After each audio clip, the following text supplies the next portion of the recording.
Mm, do, do, do, do. Do you have to hit a little button that says I consent to being recorded?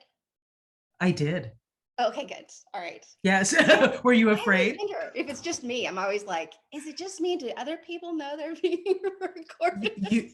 You have to consent yourself? Yeah, yeah. It aren't you the boss? You would think so, but Like what no. are you gonna do? Are you gonna sue you? Like Yeah, what's I literally don't know how to do anything here. And so no, no. I am proprietress in name only. Um, proprietress? I'm very good at like these very small things that I do. I'm very good at them. Uh, but any of like the real important stuff, yeah, I have a really good team, thank God. I It's can't wait to see like the real thing. Like the you gotta come, you gotta come. I want to. I It's, I want to mean, see. COVID cases are going down. It's getting better. I keep thinking very soon, fingers crossed, maybe by the beginning of the year, we'll be able to like open the bar. And because it's open, like people are in the store, but you have to wear the masks and you have to, so we don't have the bar Yeah. open. We don't have any of that, but it's really nice. I want to come. I want to play with you. Oh my I gosh. do want to see it. I love the mural. Who did the mural? That two wonderful women who live here in San Antonio, and I'm gonna get their names wrong, so I'm not gonna say them, but they're Jennifer and Punknani, and they're amazing and wonderful. Um, and although we've had complaints about the mural, and it is possible that somebody's No, gonna try no, to, no. we may have to have a little bit of sit-in because it's people are trying to get rid of it. Well, they can't get rid of it till I see it. So maybe I will delay my seeing it. I could Exactly. do it. I'll be like, I I'm can do sorry, it. you can't graffiti over this until Do they know who I am? gonna Whoever say that is. hello in the chat. Oh, look at how many people are in the chat? Oh, look, hello, people, there's people. Hi, hi, hi, hi, hi. Am I related to Everton Walrond or Theophilus Walrond? My mother's name is Walrond. Are you a Trini, Michelle? Is anybody, or Barbados? Barbados or Trinidad? Do you have any family in there? Miley! Barbados. Well, so Michelle, so Barbados. So my great-great-grandfather immigrated from Barbados to Trinidad. And so if you really want to hear the story, so Walrond is an English name, but there was a big famous Walrond who moved to Barbados and had hundreds of slaves. And often the slaves ended up taking the surnames of masters. So I may be related to Theophilus. I feel like the name Theophilus is actually familiar, which is not a name that would normally be familiar, but or we might have just been owned by the same guy. So one of those things. But yes, but if you have Barbados, that's my family is of the Barbados family. So yeah. Excellent. Wow, look at that. All right, family. Look at all these people. That is a perfect way to segue to Karen, y'all. Oh my gosh, I am so happy and excited that we are doing this because I needed this. We are going to be talking tonight about Karen's latest book, which is so good. There's nothing that Karen has done that I haven't loved, but this is my favorite. Oh, thank Just you. it is not only is it wonderful, it was wonderful the first time that I read it, but every time that I reread it, I feel like you're here and I feel like you're going like, it's gonna be okay. It's all right. Keep working. You And reread it? I have read it 4 times. You And sweet. I have all of these little, like, I'm the worst. This is the reason why people don't let me borrow their books. So when I'm reading, when I stop at a page, I dog ear the top. And when there's a page that I want to go back to, I dog ear the bottom. And this, like, it has all, and so you can always tell like a book that's good because it has all these little, where I'm like, oh, hell yes. That's like my high fives, basically. Oh, So that's so awesome. No, I love it. You know, when the book first came out, people were sending me like photographs of them like highlighting and noting, and it's the best. Like the more ripped up and used the booklets, the happier I am. And I think somebody just asked, yes, I am wearing my bland opening sweatshirt. Yeah. What else would I wear for the, can we see it, for the nowhere, for the middle of nowhere sweatshirt? I'm so excited about it. And it's a collector's item, I hear. Like, it is. You can't get it anymore. You can't. what? Now where I'm just wearing my pajamas. I should have worn mine. You're not wearing pajamas. Stop with that nonsense. Just because you buy clothes that you end up sleeping in it does not make it pajamas. Okay. You know, during the quarantine, like somebody coined the term nap dress. And I was just like, that every single thing that I wear from now on, it doesn't matter if it's overalls, if it's a muumuu, it's all a nap dress. Sure. And that's it. I don't wear anything unless I can fall asleep in it. You know what? I've been doing that for years. That is the way, which is why I bought the Fabulous.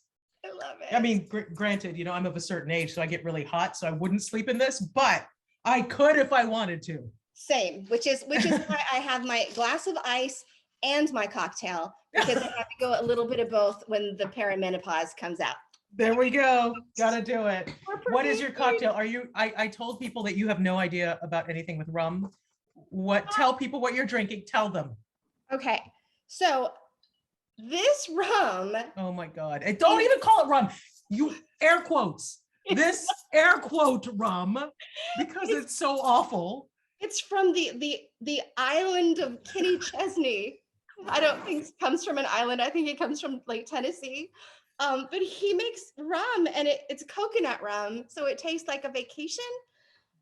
It's really cheap, and you can buy it in really big. He really needs a sponsor, because this is ridiculous. But I like that it has little holders here so that you can just drink it directly. My God, you're killing me. You're killing me. I've known you for, I think, 3 going on 4 presidential administrations at this point, and I still haven't gotten you to get a decent rum. That's pretty sad. And you tried to convince me to drink hot tea, and I wasn't good at that. No.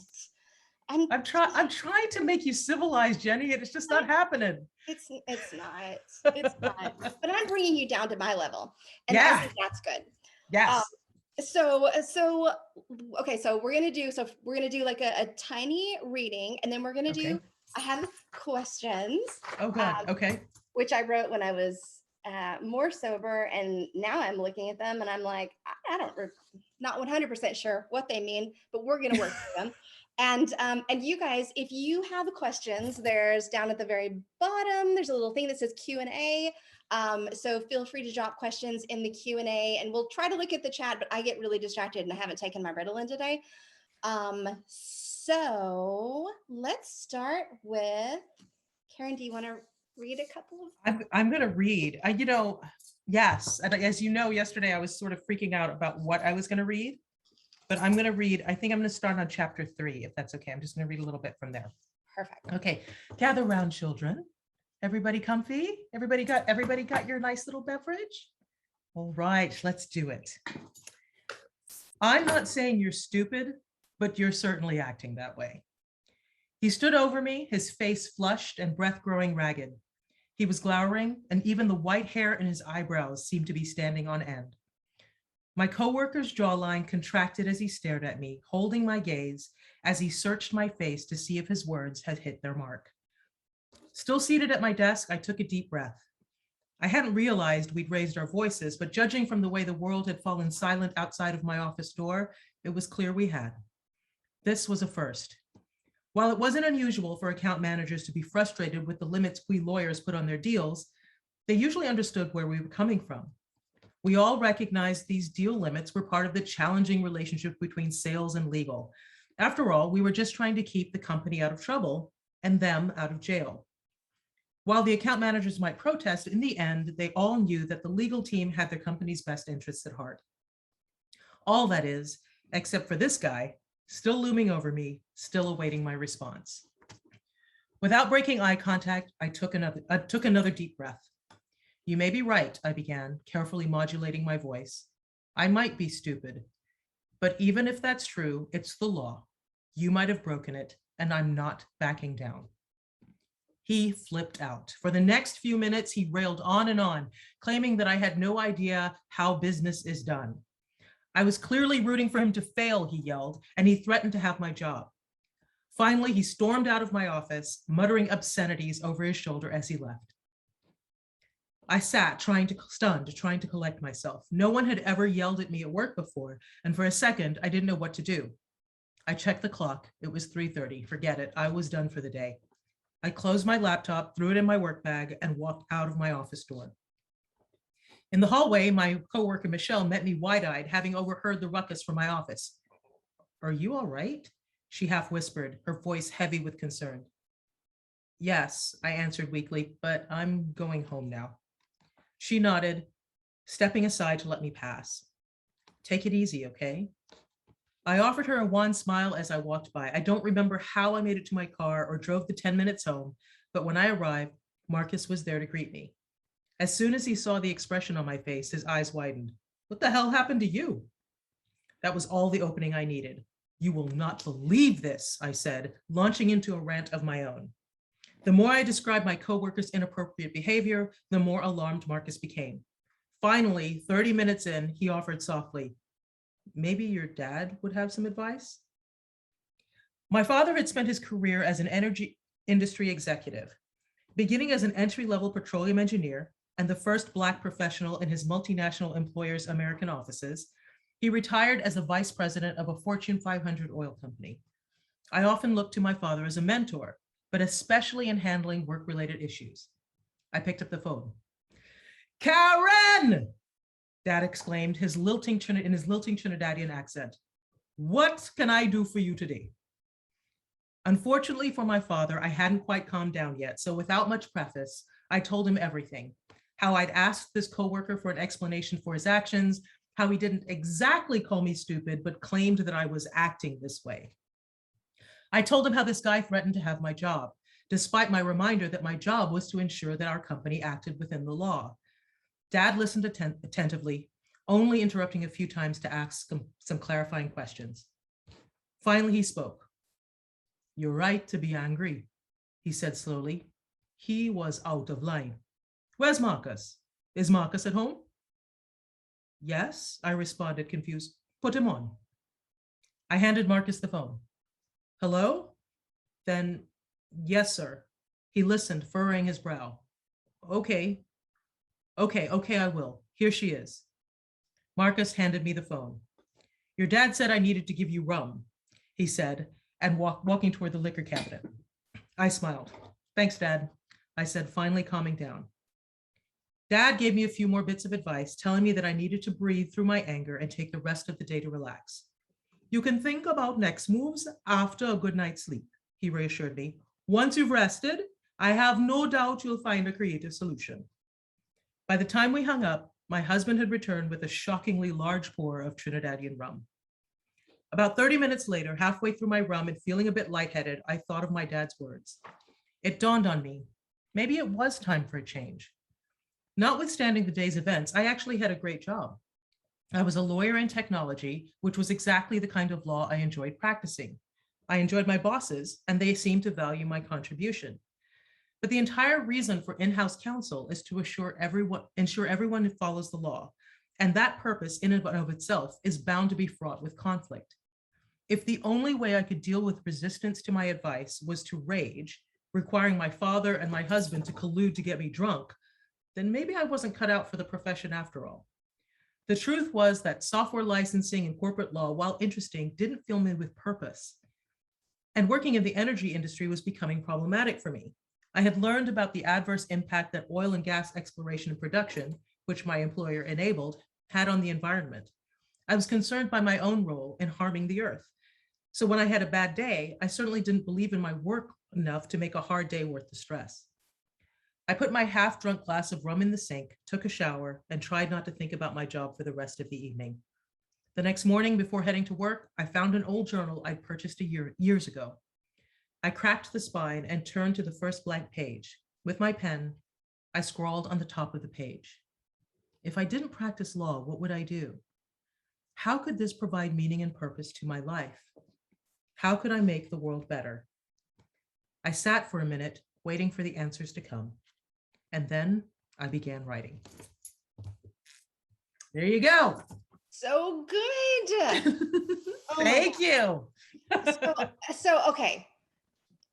I love that not only is this book about like your passions and your path, but it is also about everybody else's as well. It sort of takes all of the, I just had a bunch of ice and my mouth is kind of frozen. Sorry. Um, it kind of takes like all of the best people and the best stories and then smushes it together in such a fantastic way. So, what inspired you to write this book? My publisher.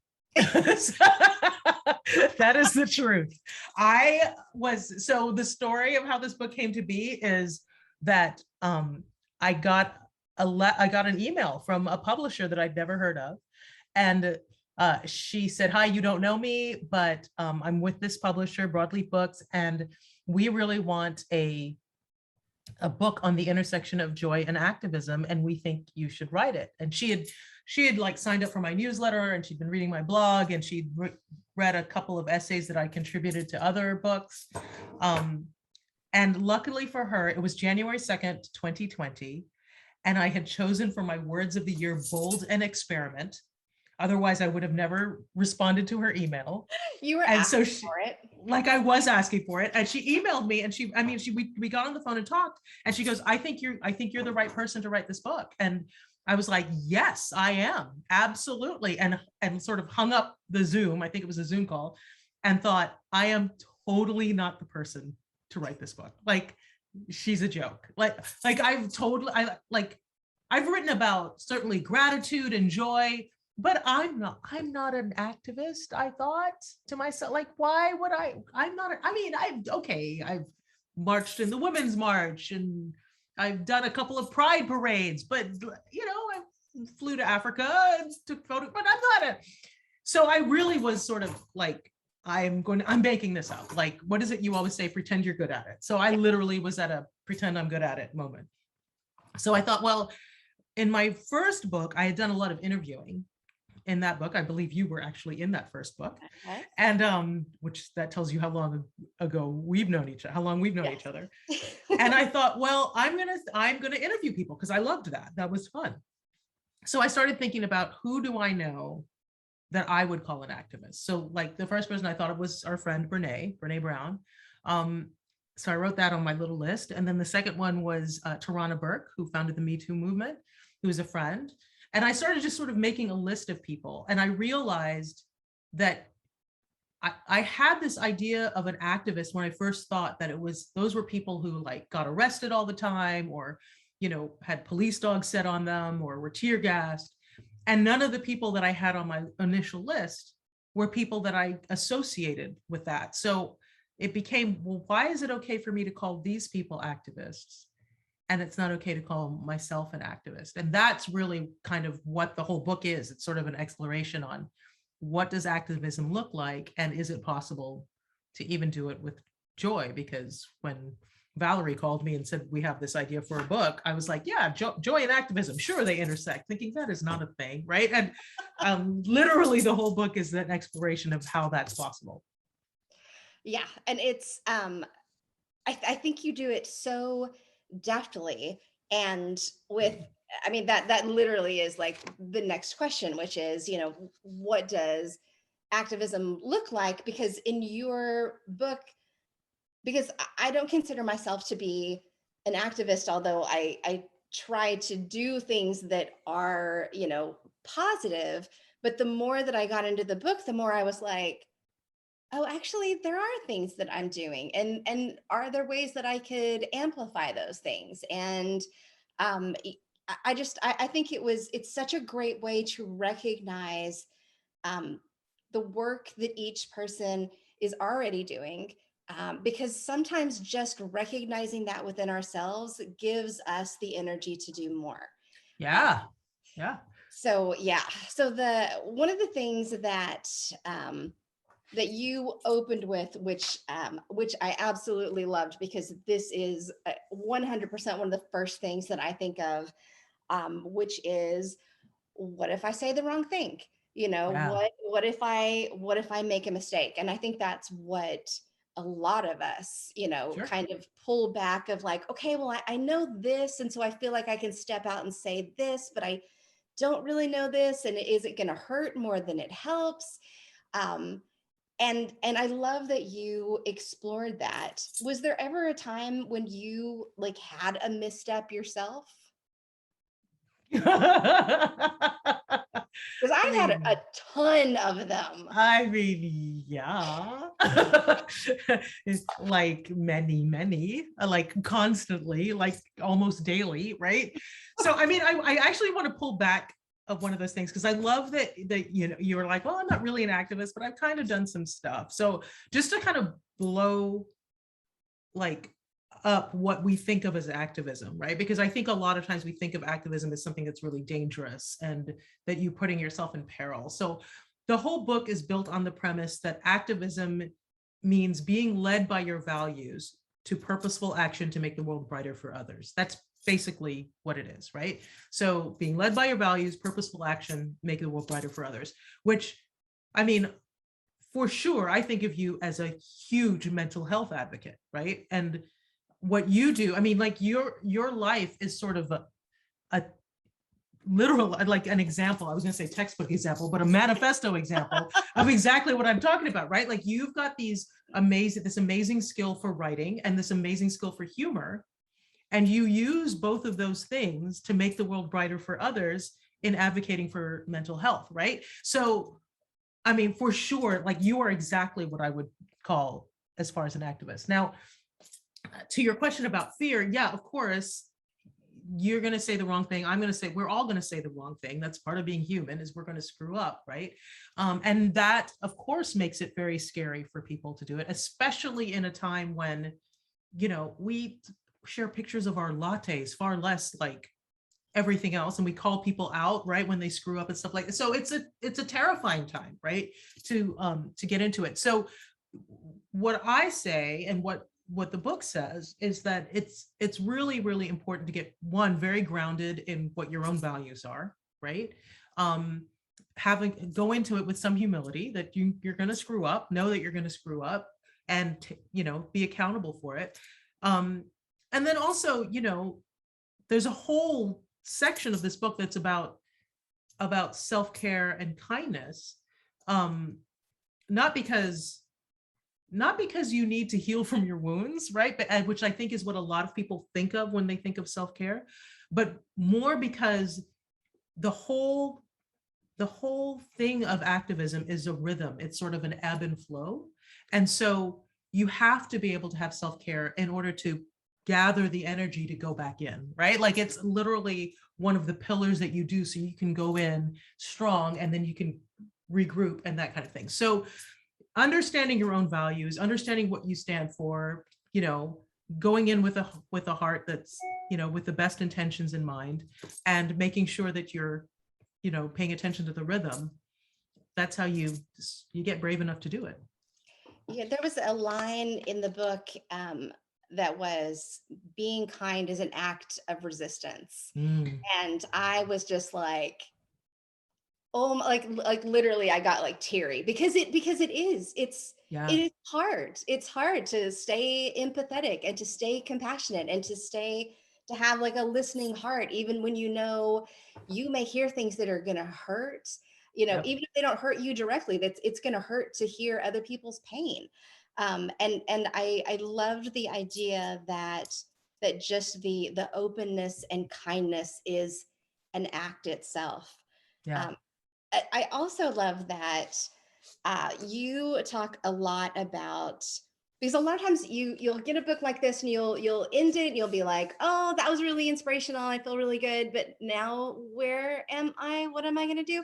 And one of the things that I've loved is, first of all in through this, you have these like real world examples of, here's something you can try, here's something you can try. And including, there were even a few where like I opened it there. One of the chapters was like mind maps and star charts. And I was like, Karen, what are you doing? Oh my God. It's going to be like, you're a Capricorn. And so you need to. That's right. I was You- like, I'm gonna have to pull out the incense. This is weird. I don't do kumbaya, but I'll try it. And it was nothing. It made so much that could. So can you tell us a little bit about mind maps and star charts? And Because Star Trek. oh, it was so good. I was like, oh, I need to be doing this right now. I love that you said that. I love that you said, like, first of all, I know nothing about astrology. I know I'm a Cancer, but that's all I know. Although I will admit that I did burn some incense before we came on. So I do love incense. So I'm a little bit, however, the mind maps and the star charts are far more tapping into my engineer lawyer background than it is any sort of mysticism background. So for those who might be worried about that. So what a mind map is, and I actually started one today for potentially a next book. It's basically, it's not my idea, first of all. The mind maps are things that exist, but it's a way to brainstorm for yourself whenever you have an idea and you're not sure where to begin.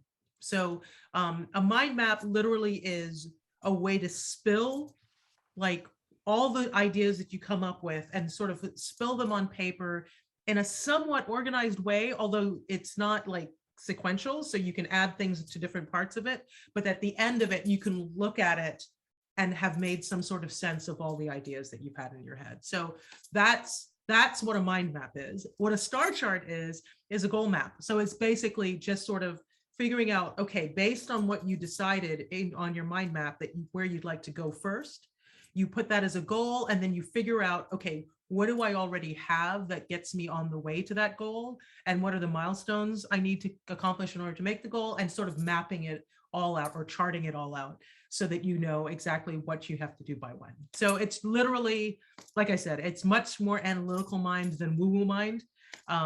There are some woo-woo parts in it. I will admit there are vision boards and stuff like that. So there are some of that, but those two things are not that for sure.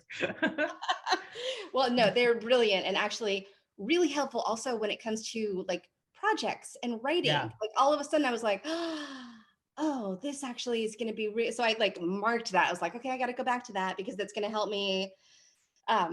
So one of the things that you talk about in this book is, finding out kind of like what your gifts are and using those. And I think that's so important, not only because a lot of times we ignore the fact that we have certain gifts that are given to us, but also because we all have different ways of doing things. And I actually, I'm sending a copy of this to my sister because we have very different ways of dealing with people. We have family members who are difficult.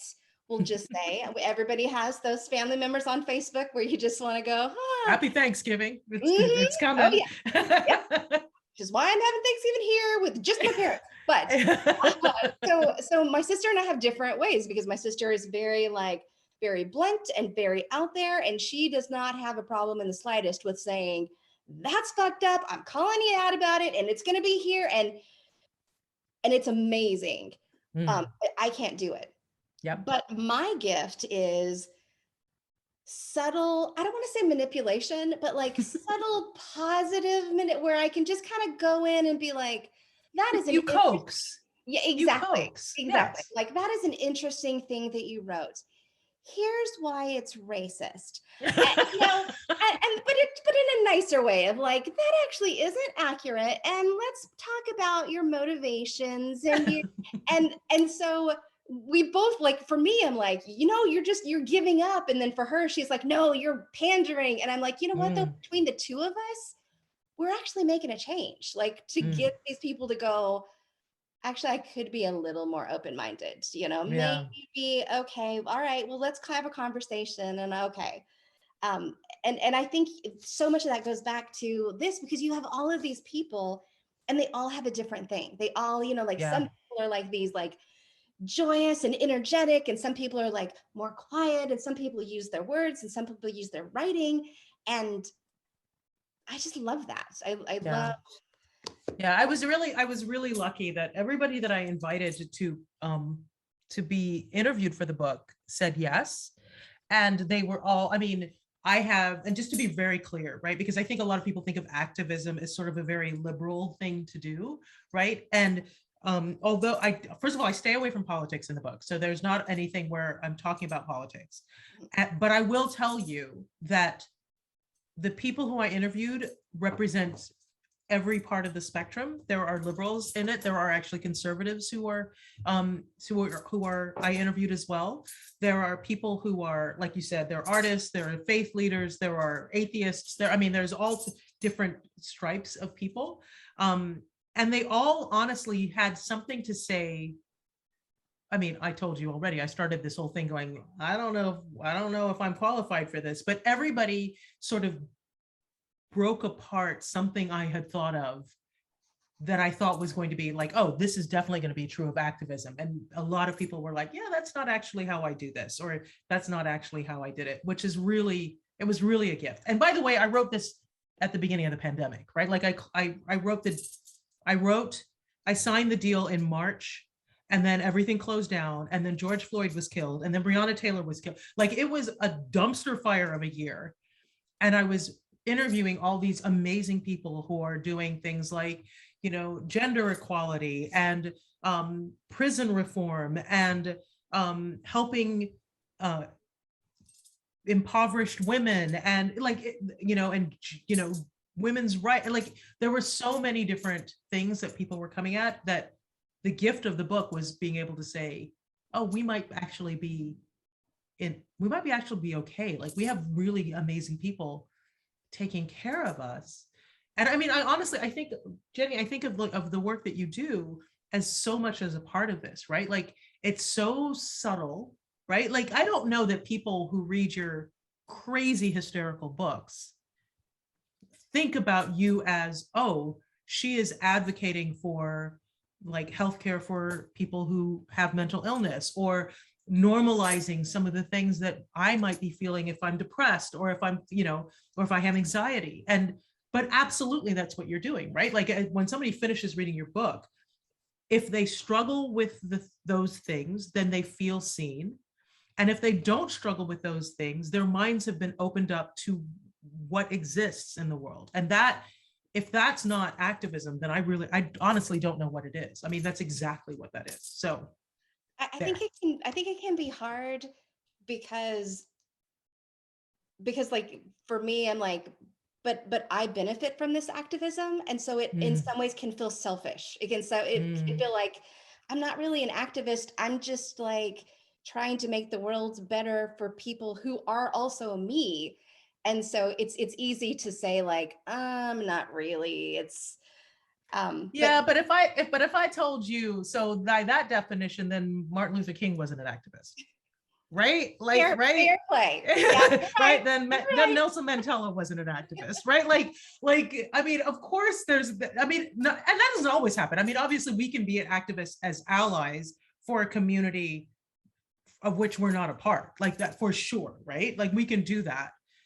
That gets a little scarier, right? But for, like, God bless people who do. But a lot of times what motivates us to activism is because something has happened in our own lives, right? That is like, yeah, this is not right. And just because you might benefit from it, like, if it's just for you, then I'd be like, yeah, you're not an activist. Right. But the Jenny Lawson Foundation to get me more rum. Exactly. But if you're helping a community of which you're a part, of course you're an activist, for sure. Take the title, Jenny. Okay. You're an activist. Okay, I will wear the mantle. There you go. So what do you do about, it can be really depressing. You look in the news, and you can see that we're moving forward, but we're moving back, and we're living in interesting times, which is feels like a curse, but also is wonderful because things are getting done, but then also like things are bad. How do we deal with the fact that the work is never done? Like, it probably won't. Like, as long as humans exist, there will always be bad that we have to work against. Yeah. How do you deal with that? So I will say that this was one of the surprises that I had in, you know, in getting the wisdom from the amazing people who I interviewed. So one of the women I interviewed was Valerie Kaur. So she's a Sikh American, SIKH American activist. And she's a faith leader, and she's a lawyer, and she's a filmmaker. She's incredible, right? And she does a lot of anti-racist work and immigration rights and that kind of thing. And one of the things she said to me was, so Karen, the thing is that whatever in our march towards social justice, we are never going to get to success. We're never going to get to where everything's okay, which for a moment was really, really depressing, right? Like I was like, well, then screw it. Like, why even do anything, right? Like, but what she said was that this is why we have to do the work and embed joy in the work, because it's the only way we can have longevity in the work. So our job while we're here is to take the baton from the people who came before us and be able to do it in a way that sustains us and helps us find meaning and purpose in our life, and then eventually joy, so that we can pass the baton on to the generations after us, right? And with every generation. So I think and I think this is uniquely American, right? Like, I think we think, okay, there's the finish line, we got to get there and that's going to be it, right? But if you think about it as more of this is a process of making the world better, and I want to be a part of that process. I just want to be a part of that journey toward better, understanding that my job is not to get to the end goal, but to be one of the people in the relay, right? And then pass that along, then that becomes a little bit easier. And then again, of course, knowing that rhythm and understanding that ebb and flow. But when you think of it that way, it's actually quite freeing, right? Because then you don't think, oh my God, we're never going to get there. Screw it, right? Like it's not about that. It's about, okay, we had a setback, take a breath, let's just keep going and trust that it will get better. I mean, it is better, right? I mean, despite all the crazy, right? Like, despite, I mean, as a Black immigrant woman, right? Where we can argue that shit's pretty crazy right now, right? But I'd rather live now than in the 1950s America. I'd rather live now than in 1850s America, right? Like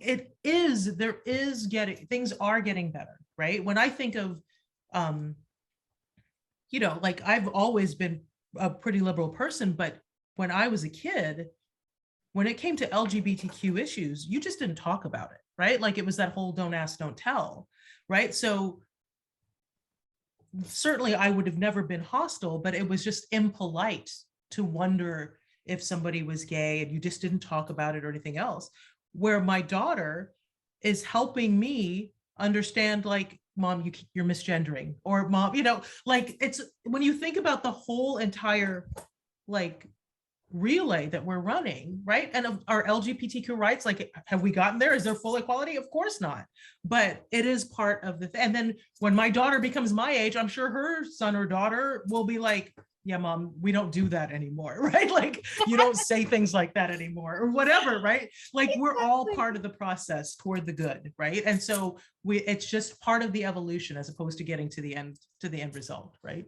Yeah, I was talking to Haley about that recently, and same, Haley's non-binary, so I'm trying to like relearn, all the stuff, and then their best friend is trans, and then this other person is gender fluid, which is not the same as non-binary, and so I'm like, okay, I'm trying to, is this right? And they're just like, as long as you're asking questions and you're trying your best, that's okay. And I was like, this is our generation. Like every generation you would look back and be like, oh my God, Grandma, you cannot say that. Oh my God. And so I'm like, that's us. But then I told Haley, I was like, I wonder because there's going to be something that y'all are doing right now that later people are going to be like, I cannot believe that you did that. Sure. Like, what is wrong with you? For sure. One of my daughter, Alex, one of her really good friends is transgender. And he was Eleanor in elementary school. And then suddenly Alex, my daughter Alexis, was talking about Alec. And Alex goes to a really small school. And I'm like, who the hell is Alec? I've never met Alec. And finally, Alex, my daughter, was like, Eleanor. And I was like, oh, is he transgender? Yes. Okay, great. So, and Alec was a year, Alec has now gone to college, but Alec was a year ahead. And I just kept screwing up with the pronouns. I kept screwing up. And I finally told my daughter, I was like, could you please tell Alec that the reason that your mother keeps screwing up the pronouns is because she's an idiot. And it has nothing to do with him or your friendship with him. Like, I love Alec, great kid. Just, and my daughter, God bless you, was like, Alec loves you, don't worry about it, right? Like, and so like, of course, we're all still learning. And I think that what Haley says to you is the point. Like, we are all going to screw up, to your original question, but it's about, oh, I'm still trying to learn.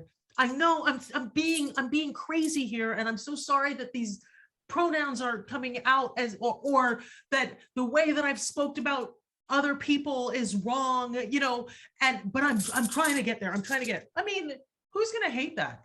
Who is going to get mad at you for that, right? Like, if you are showing a real like desire to be better and do better, like, nobody is going to judge you for that. Like, we're like, okay, you know, you're obviously from another, but you're trying, and that counts, right? Like that counts. And for me, that counts when it comes to race and gender and immigration. Like, that counts for me if I see you trying, right? So for sure. Anyway, sorry, did I go off on a tangent there? No, that was a perfect.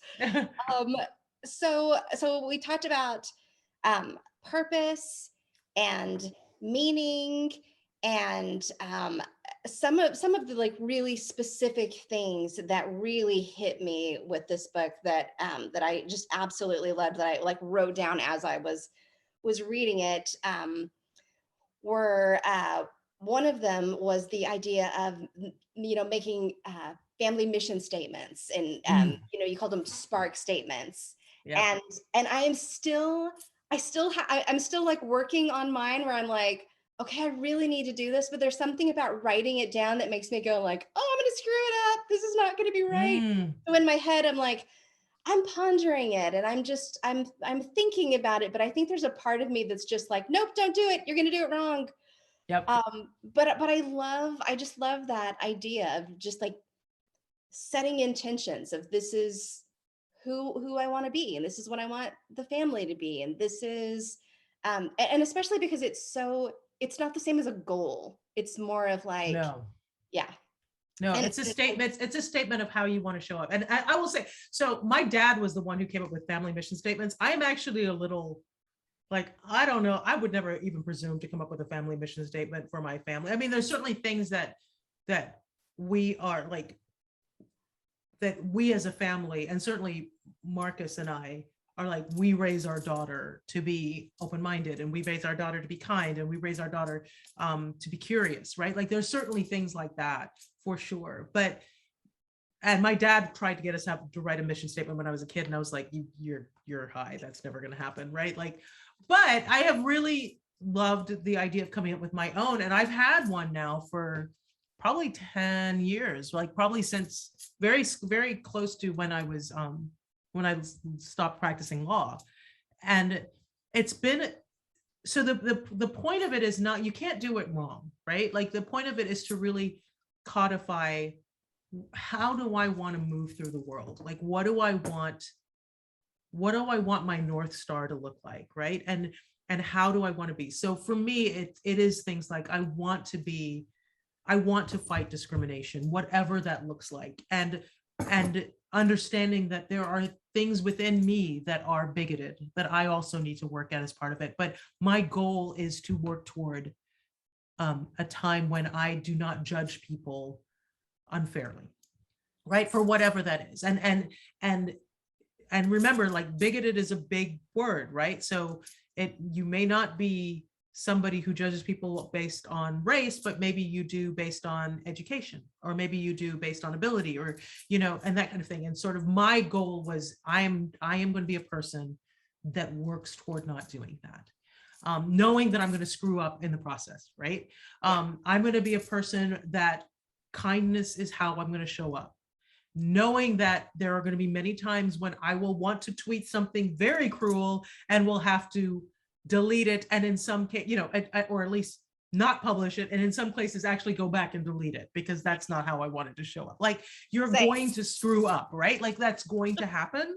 But sort of having this idea of how you want to show up, for me, it's also been very good as I've come up with decisions about, okay, for example, if I decide that my cause is anti-discrimination, and I have an opportunity, maybe I have an opportunity to do something in environmental or something about animal rights or something else, then I can go back to my mission statement and go, yes, while I care about those things, I don't necessarily need to show up doing them in a really public way, because I've become very clear about what my own mission is, knowing that there are other people whose mission are things like the environment or animal rights or stuff like that. And it doesn't mean that I disagree with them, but I am singularly focused on trying to make this right.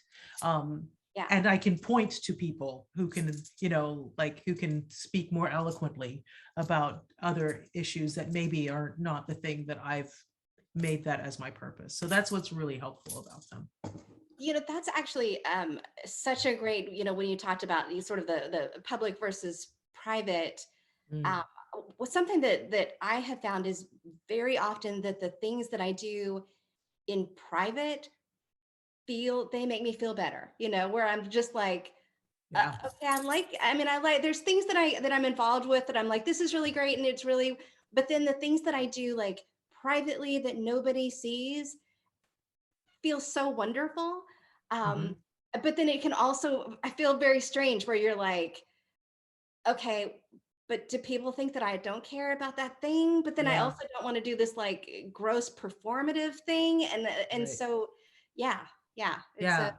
And I think, it's so funny because that's something that I think we all struggle with, again, because we're in a world where we show our latte art if we have a pretty latte, right? Like, so, but I can also think of like somebody who you and I are very good friends with, who doesn't really do anything publicly, but in her private life, she is like, she's on the boards of organizations and she's very politically active, and and it's sort of her thing. Like, this doesn't mean that she doesn't care because it's not all over her Instagram, but it is something that if you know her in real life, she will talk about the fact that she's been canvassing for this, or was chairing of luncheon for this organization or whatever else. And it is and I think the way that you get really comfortable with that, again, and the book talks about this, is getting very clear on your values and very clear about how you are going to act in those values, and remind yourself that activism does not have to be public. It can actually be very, very, very, very private. It's being led by your values to purposeful action, not public purposeful action, right? Yes. Like it means doing something. Yes. And I love that. And I know exactly who you're talking about. And I always think of her as like Clark Kent, where everybody's like, oh, what a nice person Clark Kent is. But then secretly you look a little further and you're like, holy shit, they're doing everything. And she's got this big feminist cape that she puts on, right? Yeah. Yes, exactly. Going back to spark statements and all of that, I just suddenly realized, so we don't have like a family mission statement, but we do have a family slogan, which is we are Team Lawson. And what that means is we have each other's back no matter what, but that also means that we have to call each other out when somebody's making a mistake. That we're that. And I love that. Wait, right? Can we stop? I love that. We are Team Lawson. We are Team That Lawson. Is awesome. Yeah. Is there a dance that you guys do? Anyway, sorry. That's for something else. That's another conversation. Exactly. But it can be so helpful, because especially, if Haley's having a real hard time with something, that we're like, we're Team Lawson, we're on your side. Even if you're wrong, we're still on your side. We're going to be like, that sucks. That's really hard. We're going to help you get through this. We're going to help you be a better person. And we have to do that too. And Haley has to call us out and be like, hey, guess what? You guys are kind of sucking at being parents at this thing or that thing. And we have to be able to say, oh, okay, well, we're Team Lawson, so I guess we got to do whatever we can to make this a better team. All right. And how empowering is that for Haley? Yeah, very. Right? Like, how empowering is it that she knows that they know that they are in a, see, I did it. They know that they are in a family where they can show up fully as themselves. Yes. And know that even if it's hard and difficult and challenging, ultimately their parents are for them. And that's huge. It is, but I almost think it's something that this generation is getting that we didn't. Like Victor and I talk about, like when we were kids, now you look back at things that happened to you and you're like, oh, that was super screwed up. Like that should not have happened. That teacher that did that thing to me, or the relative, or the thing, but you didn't think to question it because you don't question adults. And so we have raised Haley, and I think a lot of kids now are being raised with this idea of like, adults are not always right. It's okay to question things. If something feels wrong, it's okay to say, this doesn't feel good to me. Like, and I think that can be such a wonderful thing, because I wish I had, going back, you want to like go back and find your teenage self and be like, you actually don't have to do that thing that your teacher just said that you had to do. And actually, if your teacher's doing that, that's illegal. And you should call the police. And and there's all these things you don't think about at the time because you just didn't think about it.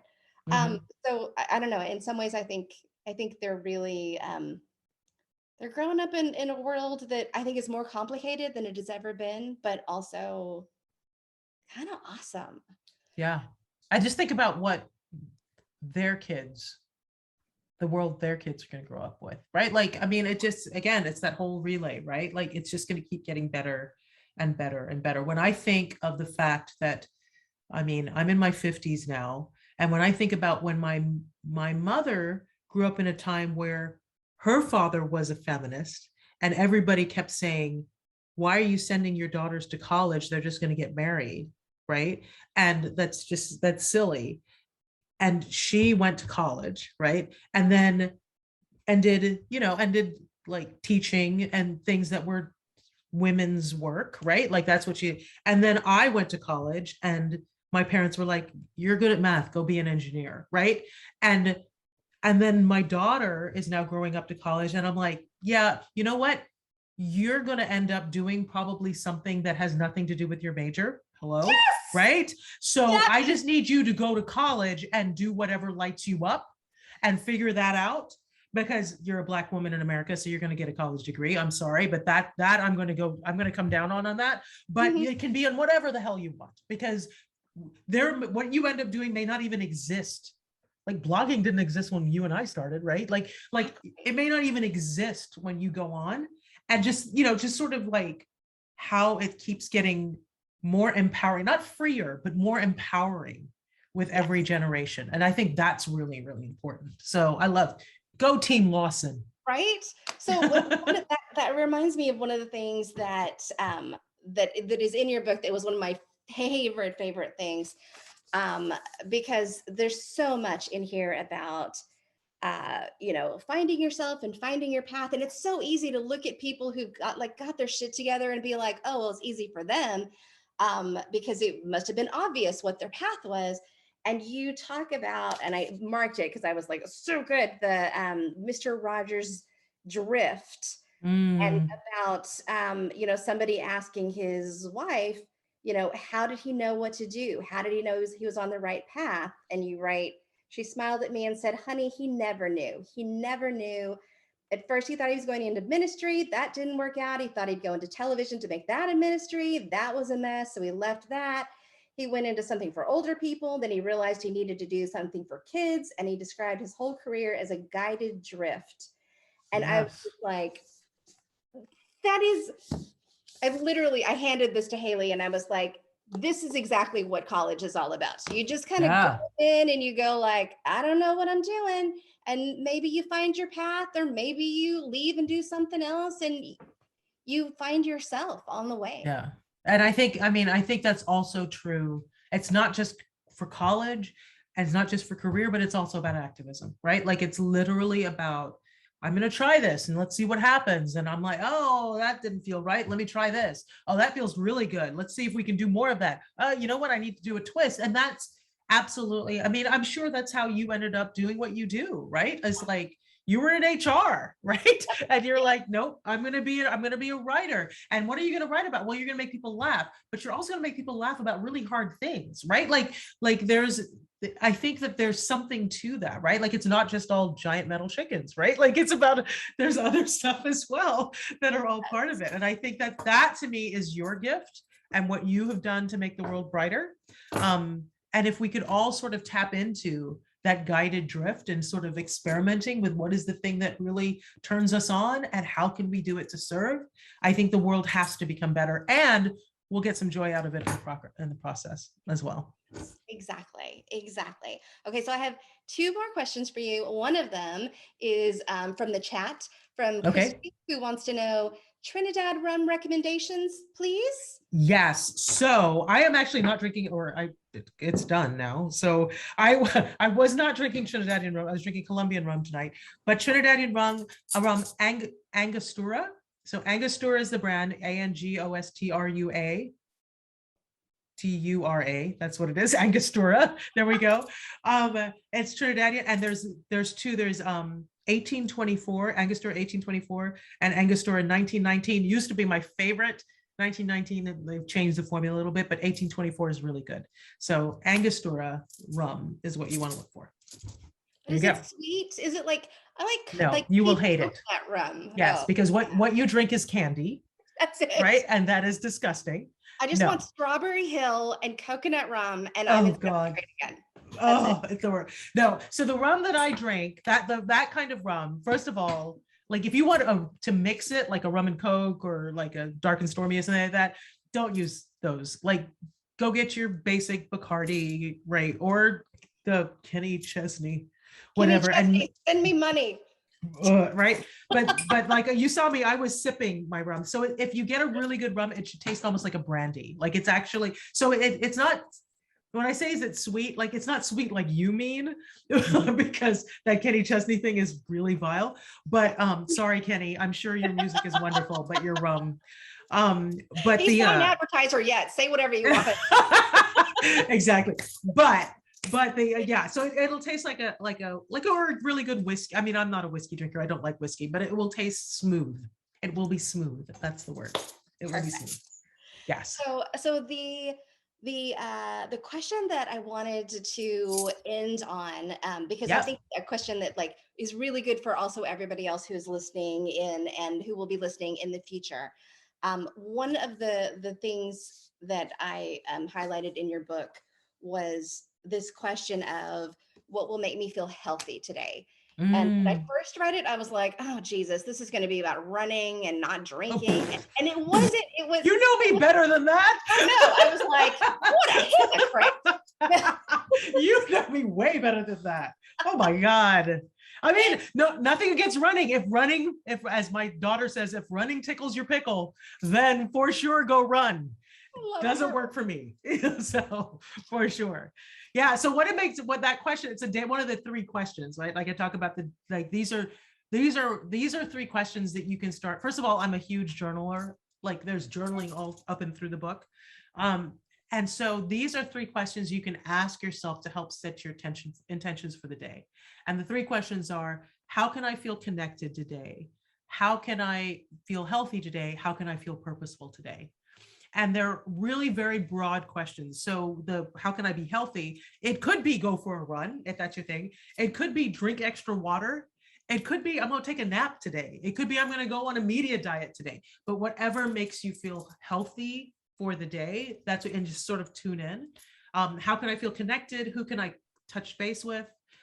Like on my list today was doing this with you, right? Like this is a way I can feel connected today. Sometimes it's just sending an email to someone, sometimes calling my mom.